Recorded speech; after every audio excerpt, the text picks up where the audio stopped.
What you're about to see is a courtroom moment where patience officially runs out. This is not a flashy trial with a jury or closing arguments. But make no mistake, the stakes here are just as real. We're talking about compliance, accountability, and a judge who has reached the absolute end of the line. On one side, you have a defendant insisting they're trying, swearing they don't drink, begging for another chance. On the other side, you have cold, hard numbers, missed tests, prior violations, and a court that has already given more chances than most ever get. And here's the twist. No one is even denying the rules. Everyone in this room knows exactly what was required. The real question is whether effort without execution is enough when the court has made it crystal clear. This is a zero-tolerance situation. As this hearing unfolds, pay close attention to how the judge reacts to excuses, how credibility starts to crumble, and how quickly things escalate when the court believes it's being played. Because by the time this is over, bond amounts will change, freedom will hang in the balance, and one powerful lesson will be made painfully clear. In this courtroom, intentions don't matter, proof does. Stay with us, because this case turns fast. I understand. So I'm kind of filling in. I have had a chance to look at this violation report regarding missed blows. I'm assuming that's our issue here today. Spoken with Mr. Jones about that. Pressed upon him the need for perfection here. This is no tolerance. Absolutely no tolerance, because we've had one issue after the other. Testing positive for here, doing that over there. We've literally let you go over and over and over. And there's absolutely no excuse for the missed blows. How many missed blows do we have? It says 19, Your Honor. Within that 7 or 8. This is the moment where the tone of the entire hearing locks in. When a judge says zero tolerance, that's not a warning. It's a policy that's already been violated. 19 missed blows isn't a technical error or a scheduling mix-up. In the eyes of the court, it's noncompliance. And here's the key legal point viewers need to understand. Missing a test is often treated the same, or worse, than failing one. Why? Because the court can't verify sobriety if you don't test. Even the defense acknowledges the number, and that's critical. There's no factual dispute here. The only argument left is fairness and intent, and judges are notoriously skeptical of those arguments once a pattern forms. Ask yourself this. If the court already bent the rules multiple times, at what point does leniency become enabling? Drop your thoughts in the comments. Should courts prioritize rehabilitation, or does accountability have to come first? Judge, I would ask, if possible, as I'm not the lead on this case, and I know Dustin has had history with the court and Mr. Jones here on this case, if you would consider holding on the consideration of this matter until he returns on Tuesday of next week. So I'm sorry, Ben, I can't. I have to know. You have to know that we mean business. I'm not here to toy with you and play games with you. Know what the expectation is in this court. You've been with me for as long as we've had. You're over there. Because I have a cold, y'all. Cold weather. I apologize. So can I please speak on the breathalyzer? No. You know what the expectation is. You have 19 missed tests. That's it. I'm sorry, Ben, I can't.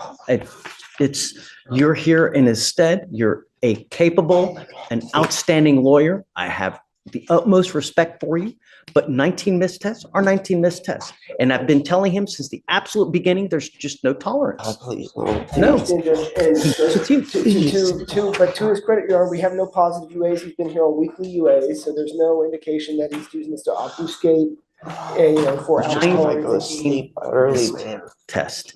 And he is blowing outside the window, so we don't know what he's doing. Oh my God, sir, I go to sleep at 8 o'clock every night, sir. It's just the 10 o'clock ones, and I get my 5 o'clock one first thing in the morning, Your Honor. Then you come here and you ask. Oh, they just told me about this last week in pretrial over there, and they said that I had a 45-day miss. You have 19 missed blows, dude.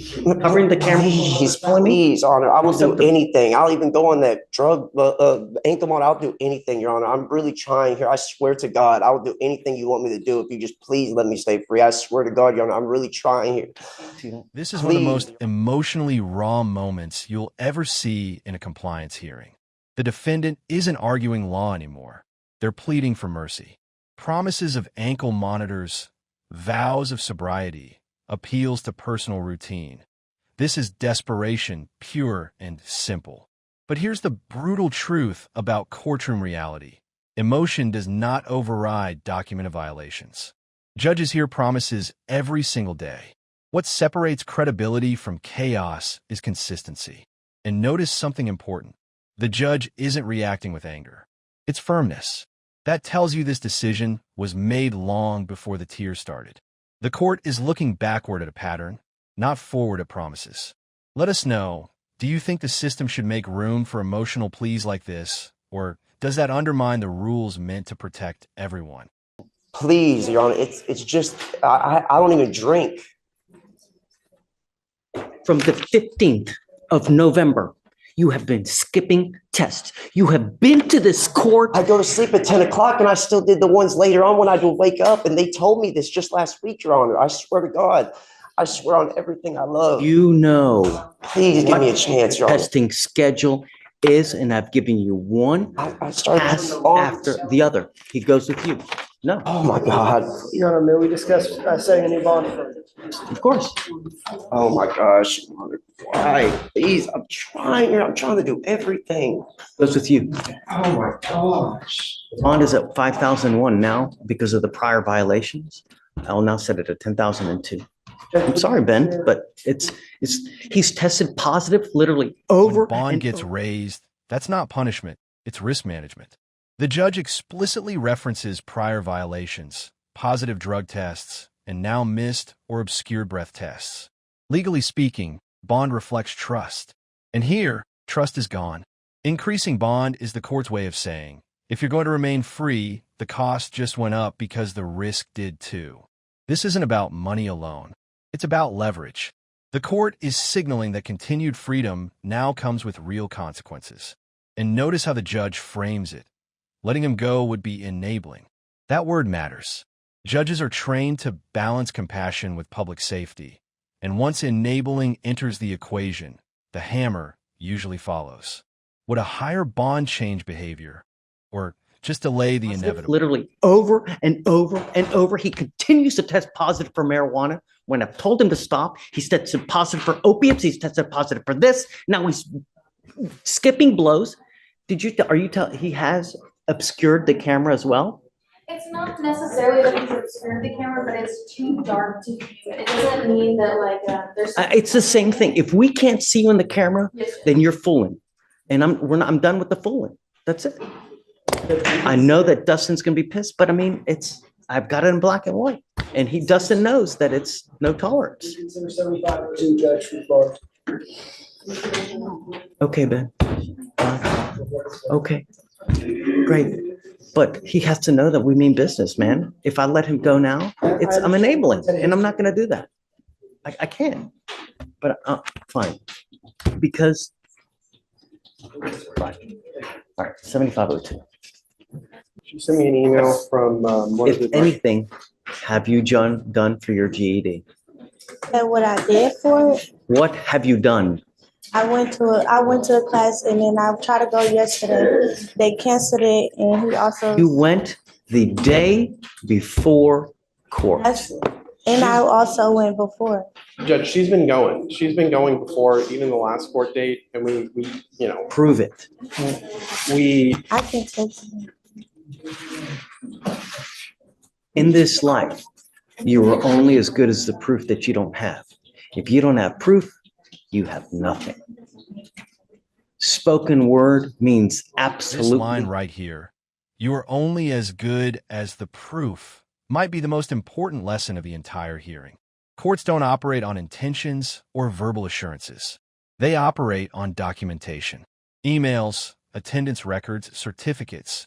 If it's not provable, it doesn't exist in the legal world.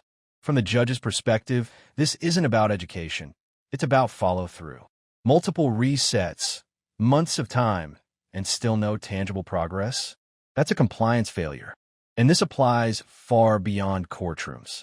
Probation, diversion programs, even plea deals all hinge on one thing: measurable action. Ask yourself, if you were the judge, how many resets would be too many? Absolutely nothing.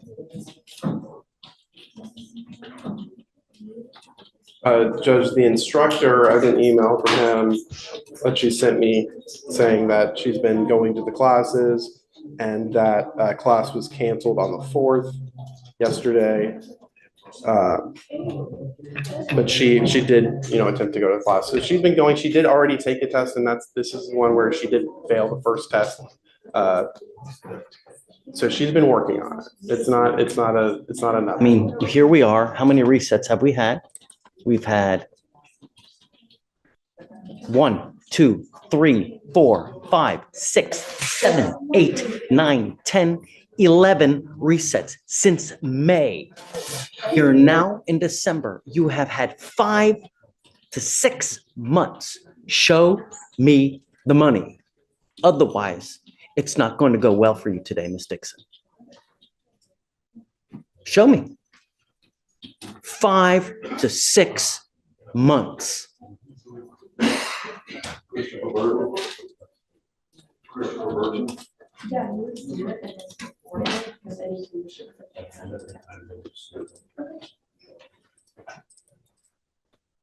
And Judge, this was a case where she was paying for the classes, and then she had to then enroll into the free program, which she's been doing for the last little bit.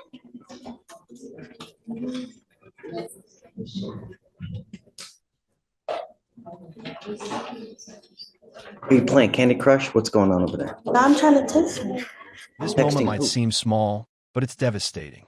The judge calls out what looks like distraction, and immediately credibility takes a hit. In court, perception matters a lot. Whether she was texting the instructor or not almost doesn't matter anymore, because the judge now questions seriousness. Judges expect urgency when someone's freedom is on the line. Any hint of casual behavior can undo months of goodwill. This exchange shows how quickly momentum can swing against you in a courtroom setting. One glance, one assumption, one misunderstood action, and suddenly you're explaining yourself instead of progressing. Be honest. Did this moment change how you viewed her commitment? Texting who? The instructor, like what I'm supposed to show you. Because I don't have no proof, like I don't have nothing. Tell me what have you done? I went to the class, Okay. Which class did you go the to? GED resource. Okay. And because the way I understand it, there are different modules that you do. You do science, you do language arts, you do math, you do, and whatever else it may be. You go through each section, you complete it, take a test, and then when you're done with everything, you take an overall test, and then you get a diploma.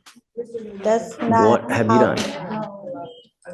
Basically explaining how everything's going to go, and I was going to finish everything else Wednesday when I was going to go, but the class was canceled.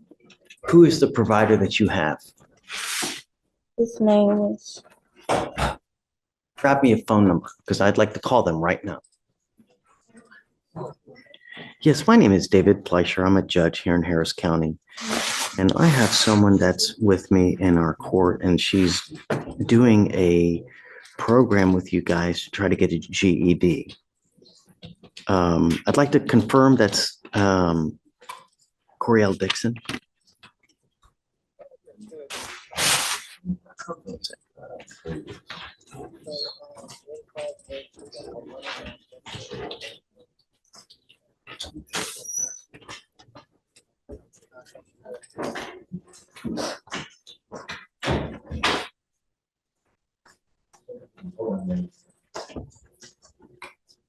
So Wednesday and Thursday, and then did you say every other Saturday? Okay. And then, so how does it work as far as getting the diploma? Do you do different classes as far as science, math, and how do you at the end get it?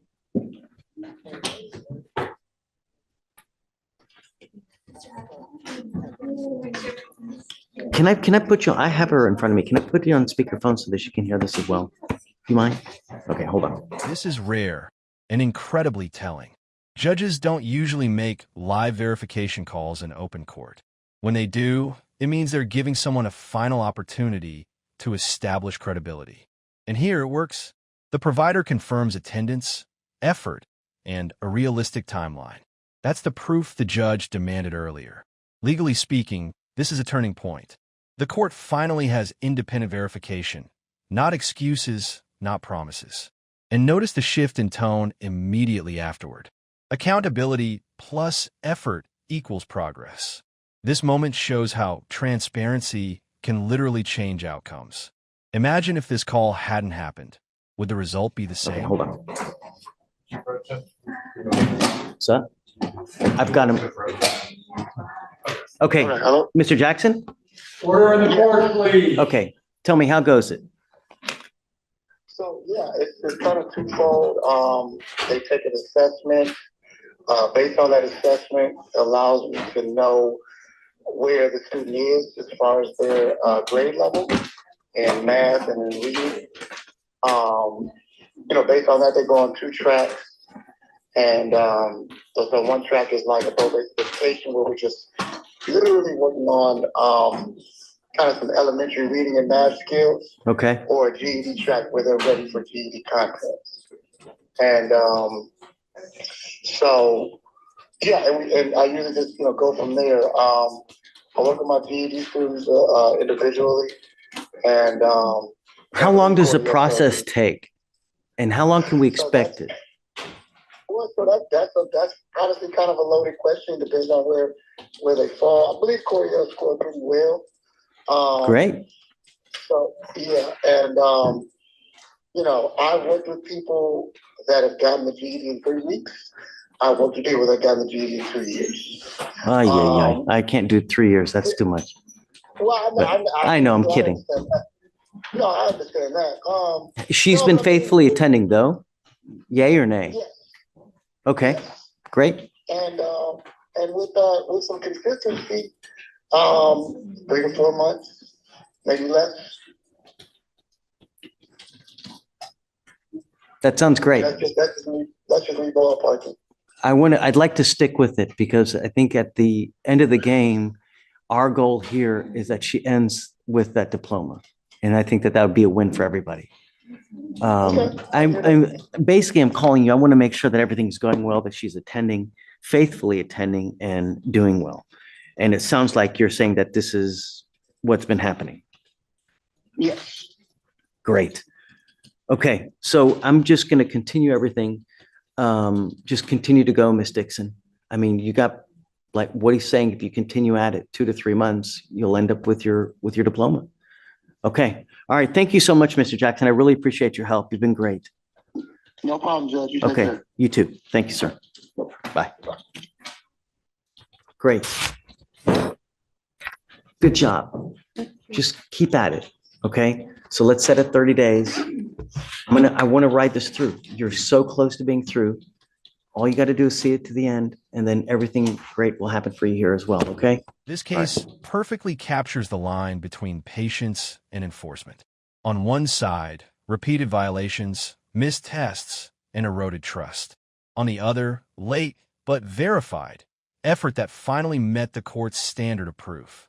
The judge didn't back down on accountability, but he also didn't ignore genuine progress once it was documented. The takeaway here is simple and powerful. Courts will give chances, but only if you can prove you deserve them. Compliance isn't about trying harder tomorrow. It's about showing results today.